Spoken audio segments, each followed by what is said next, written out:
Okay, here we go. This is Garrett. We're looking at Destiny's Divide, a brand new card game. It's available on Steam. It is in early beta. Don't expect so much. Don't be writing bad reviews. Give them 6 months to work on the game while you play it for free. We are looking at legendary cards, legendary only. Here we go. Solrat the Defender. He's a 2-cost. He's a 1/4, not bad. When destroyed, you get 1 energy for free.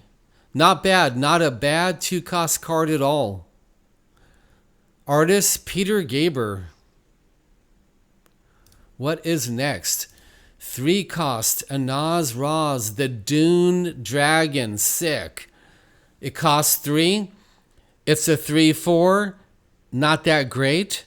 Whenever it attacks and survives, gain an 0/1 buff. Okay. As long as it has at least 7 defense, gain 4/0.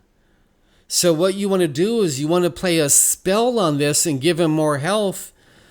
Oh wow, yeah, this card's pretty cool. You would put some cheap spells in your deck that give health, so he can get a 4/0 attack right there and +1 every time he attacks. That's a good legendary right there. The artist, Andrew Chu. 4-cost, the black one. Okay, I like that name. Looking at the artwork, David Legend. Upon attacking for the 3rd time, you'd be lucky to attack 1 time. Actually, the card has speed and it's aerial. Okay, we have a flying card with speed, 4/4. That is really good. Upon attacking for the 3rd time, transform into a 7/7 angel with aerial. Really good card. It's a dark elf. If you're using the dark elf leader, you can play this for 3. Really good card. Let's stay right here for a second. I've been sharing in a couple videos how the Lord is using gaming in our lives to bless us. He's giving us some joy while we game. Not always. I don't mean all the time. But when you throw a miracle touchdown in Madden, when you win a miracle game in Hearthstone, when you're playing Warcraft Rumble and you beat a heroic map that was very difficult to beat, he's giving us some joy. He's giving us some joy in our gaming. I like this card. I would consider crafting this, but let's look at some more. The white one, wait a minute. We got the black one. Now we got the white one. This is a dark elf. The white one is an elf. It's a 4-cost, 2/7. I like that. It is a guard. We need that. Take 1 less damage from all sources. That's good. Upon attacking for the 3rd time, transform into a 5/10 angel with guard. Oh man, these are good. The dark one and the white one, these are really good. Artist Alexandra again. Guess what? I've got Baron. And I'm going to show you why I don't like him all that much. I got him out of a pack. I didn't craft him.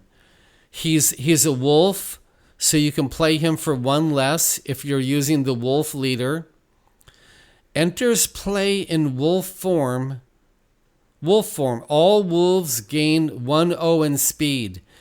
Now that's really good, but I gave up on my wolf deck. I kind of trashed it and I made a new deck. But if you're playing wolves, this is really good. Human form. All humans gain O1 and guard. That's really good. I do like the human cards. So, what's my rating of this card? Now that I looked at it very carefully, I like it better. I wasn't too crazy about him, even though, I reluctantly put him in my deck, but I like him a little bit more now. Artist is DL. Let's take a look at the Mistake. King of the Underworld. We need some new names, people.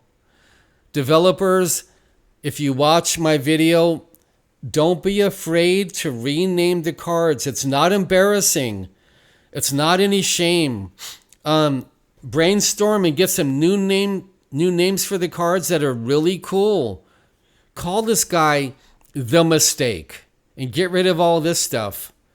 Okay, what do we got here? He's a demon.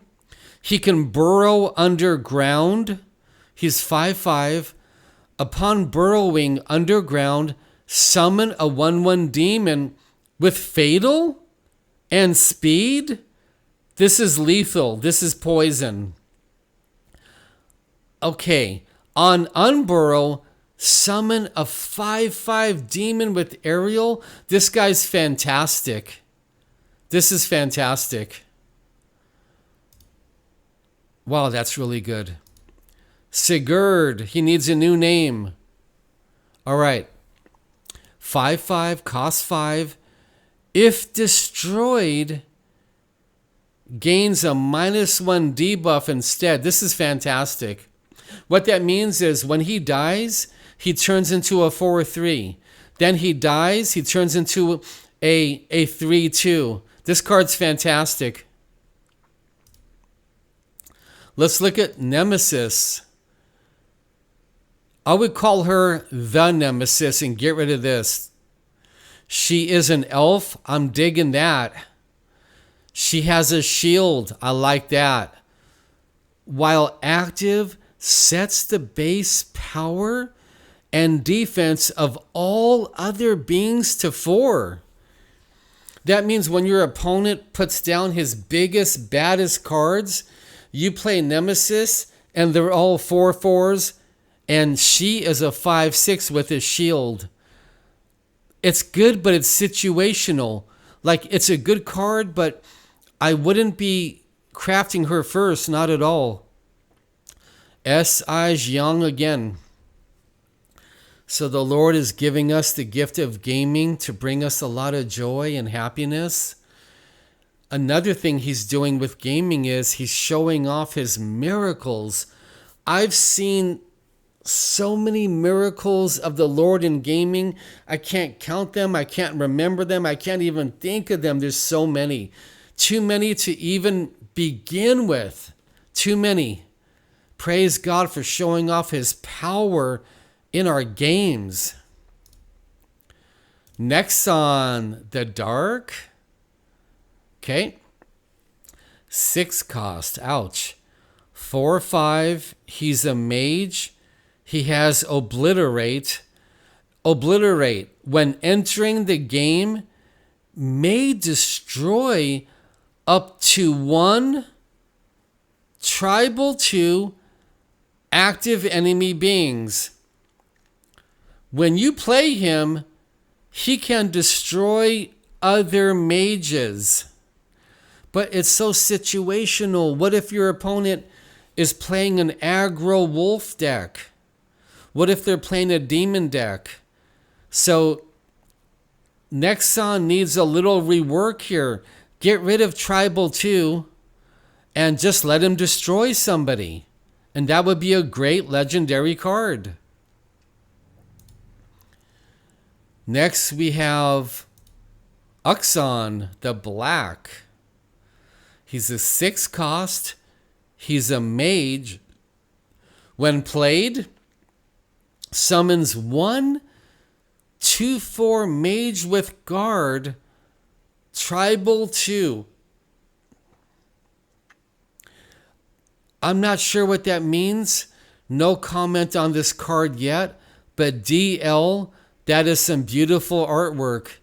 And everybody listen up. This is in very early beta. They're going to fix up the shininess of the cards, the glossiness of the boards. It's all going to be fixed up. They practically say so every time you launch the game. So be patient. Not sure about this card here. What do we have now? We have Edea, the Unforgiving. She's an elf. Anna, beautiful artwork. She's a 7/7, immune to damage. She is aerial and berserk and hidden.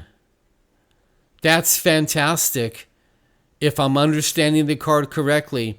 If I'm making any mistakes on these titles, please forgive me, everybody. Aerial, berserk, and hidden, and immune to damage? She's fantastic. What more do we need to say? Now, I've got this guy. I think I got him from a pack of cards. Ozul, Golem of the South. Anna, beautiful artwork. He's a 7-cost, 5/11 guard. I put him in every deck. He's immune to being abilities.